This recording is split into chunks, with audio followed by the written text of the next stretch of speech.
Mesdames et messieurs, bienvenue dans ce flash d'information qui débute au sein du ministère des Finances et du Budget qui a organisé du 25 février au 2 mars dernier, avec l'appui du PAGDS, le séminaire d'orientation des finances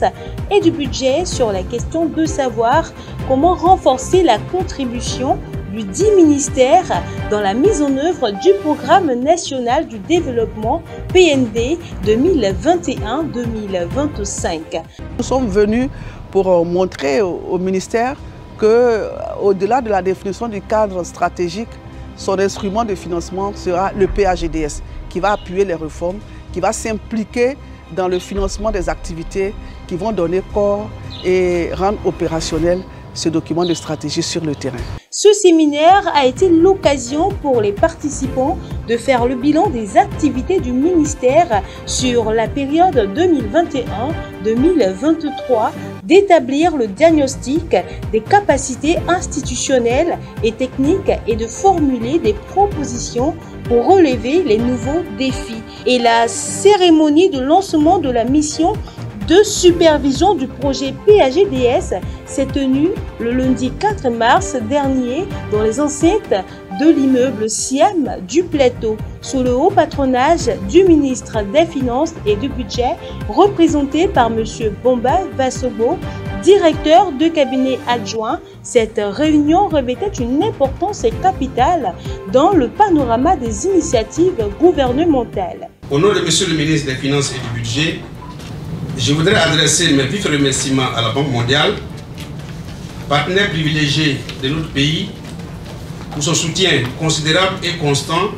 aux actions de développement engagées par le gouvernement. La mission de supervision du PAGDS, couvrant les villes stratégiques de Korogo, Yamoussoukro et de Bouaké, permettra de revisiter les priorités établies, de réévaluer les besoins spécifiques et de les adapter en vue de relever les nouveaux défis qui se profilent à l'horizon. Du côté du ministère de la Cohésion nationale et de la solidarité de la lutte contre la pauvreté, il s'est déroulé le lancement du plan de cohésion nationale 2024-2025 le jeudi 28 mars dernier à Abidjan sous le thème « Agir toutes et tous pour le renforcement de la culture démocratique, la prévention et la gestion pacifique des conflits pour une Côte d'Ivoire solidaire et cohésive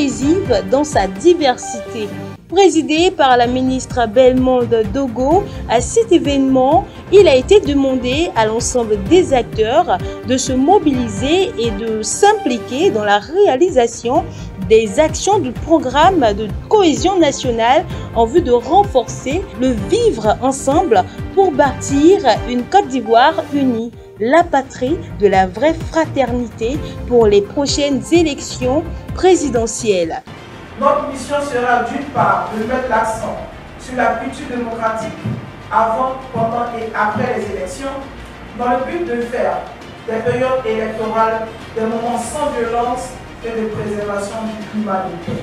Et maintenant, dans le cadre de la lutte contre le changement climatique qui est devenu une priorité absolue pour la Côte d'Ivoire et pour renforcer la sensibilisation des populations sur cette problématique, le ministère de l'Environnement, du Développement durable et de la transition écologique a réuni plusieurs journalistes dans le cadre d'un déjeuner de presse organisé à la réserve naturelle de Dahlia Fleur le jeudi 11 avril 2024. Puis l'Association nationale des courtiers en assurance et réassurance de Côte d'Ivoire, avec à sa tête M. Ouninima Coulibaly, président de l'Ancarci, a récemment organisé la toute première rencontre de l'année entre la direction des assurances et les courtiers ivoiriens. Et pour terminer, les 23 et 24 mars dernier, la structure de production audiovisuelle UGF Group a participé à la couverture du Massa 2024. Il s'agissait de la présélection de Cocody qui a opposé plusieurs équipes aussi talentueuses les unes que les autres. Mesdames et messieurs, c'était tout pour ce flash d'informations avec Miss Tourganoche sur UJF Group.